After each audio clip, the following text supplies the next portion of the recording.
Si l'économie mondiale s'arrêtait demain et que votre compte en banque affichait un zéro définitif, seriez-vous encore en vie dans 30 jours ? Je n'ai pas attendu que le système s'effondre pour trouver la réponse à cette question. J'ai pris une décision radicale. Pendant un mois entier, j'ai volontairement coupé ma propre perfusion financière. J'ai enfermé ma carte bancaire dans un tiroir, j'ai caché mes espèces, et je me suis imposé la règle absolue. 30 jours, 0 € dépensés. Pas un centime pour manger, pas un centime pour me déplacer, pas un centime pour me divertir ou me soigner. Ce qui a commencé comme une simple expérience personnelle s'est très vite transformé en la simulation de survie la plus brutale et la plus révélatrice de ma vie. Parce que lorsque vous retirez l'argent de l'équation, vous ne découvrez pas seulement comment survivre, vous découvrez l'immense mensonge sur lequel repose notre dépendance totale au système moderne. Préparez-vous, car ce que je vais vous raconter va briser la matrice de vos habitudes. Chapitre 1. Le choc du sevrage et l'océan de gaspillage.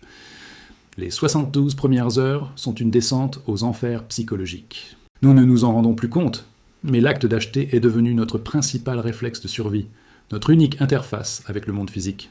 J'ai soif, j'achète une bouteille. J'ai faim, je glisse une carte en plastique sur un terminal. J'ai froid, je paye une facture d'énergie. L'argent est l'anesthésiant qui nous empêche de voir notre propre vulnérabilité. Quand on vous retire ce pouvoir, la panique s'installe. Le premier jour de cette simulation d'urgence, je me suis réveillé avec une angoisse animale. Comment allais-je ingérer les 2000 calories nécessaires à mon métabolisme aujourd'hui ? Le système veut vous faire croire que sans supermarché, vous êtes mort. C'est la première grande illusion. En réalité, notre société de surconsommation produit tellement d'excès qu'elle a créé, malgré elle, un écosystème parallèle d'une abondance obscène, le gaspillage. Pour survivre sans argent, il faut arrêter de regarder les vitrines et commencer à regarder les marges. J'ai commencé à pratiquer ce que nos ancêtres appelaient le glanage, mais version urbaine et périurbaine. À la fin des marchés de plein air, vers 13h30, la quantité de nourriture parfaitement comestible qui est jetée ou laissée sur le trottoir est vertigineuse. Des cagettes entières de tomates légèrement cabossées, des fruits trop mûrs pour la vente mais parfaits pour la consommation immédiate, des légumes tordus. En demandant poliment aux maraîchers, ou simplement en ramassant ce qui était destiné aux bennes, j'ai récolté de quoi me nourrir pendant des jours. J'ai découvert les applications de dons entre particuliers et les réseaux de freegans, ces individus qui récupèrent sur les invendus des supermarchés. Le soir, derrière les grandes enseignes de distribution, les poubelles, souvent cadenassées pour vous empêcher de voir ce scandale, regorgent de produits encore emballés, jetés quelques heures avant leur date limite théorique. C'est là que le premier choc cognitif frappe. Vous réalisez que vous ne payez pas pour la nourriture en soi, car la nourriture déborde de partout.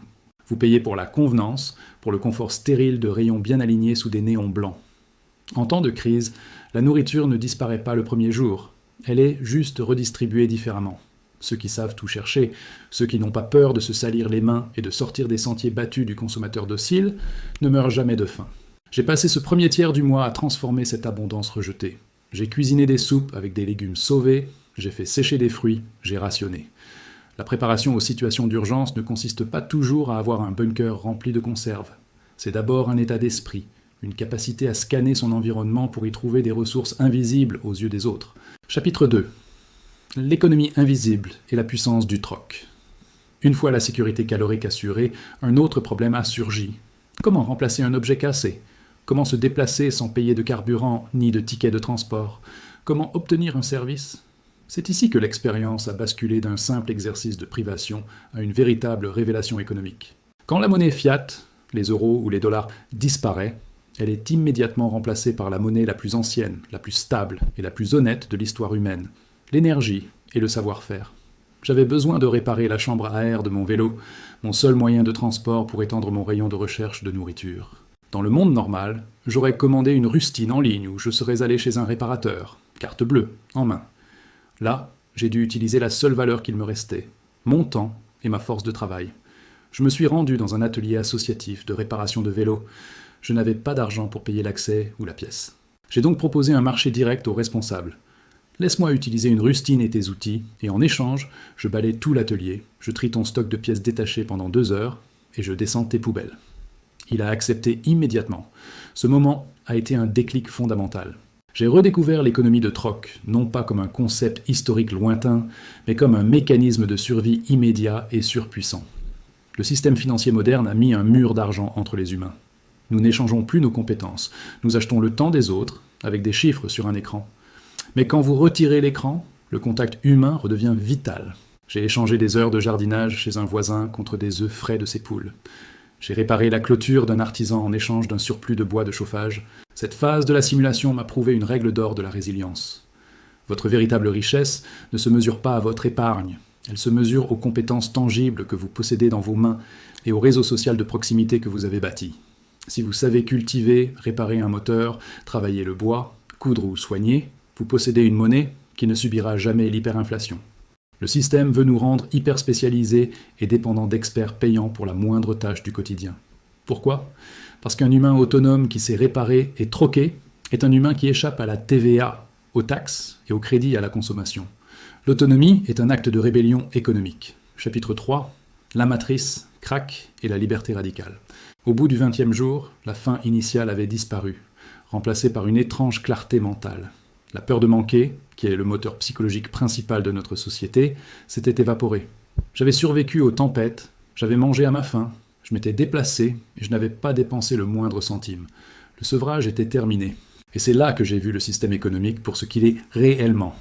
Une gigantesque machine à générer de la peur et de la dépendance. Nous passons la majorité de notre temps éveillés à faire un travail que nous n'aimons souvent pas, pour gagner une monnaie qui perd de sa valeur chaque année à cause de l'inflation, afin d'acheter des choses dont nous n'avons pas biologiquement besoin, tout cela pour soulager le stress généré par ce même travail. C'est une boucle infinie, une roue de hamster dont on ne sort jamais.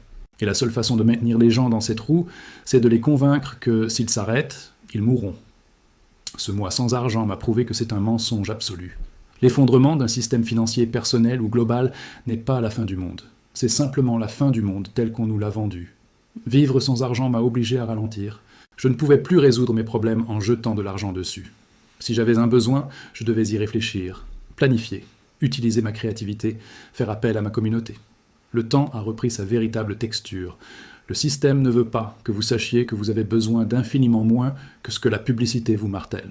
Il ne veut pas que vous réalisiez que votre résilience face aux crises à venir, qu'elles soient énergétiques, économiques ou climatiques, ne dépend pas du montant de votre assurance vie, mais de votre capacité à vous déconnecter du besoin d'acheter.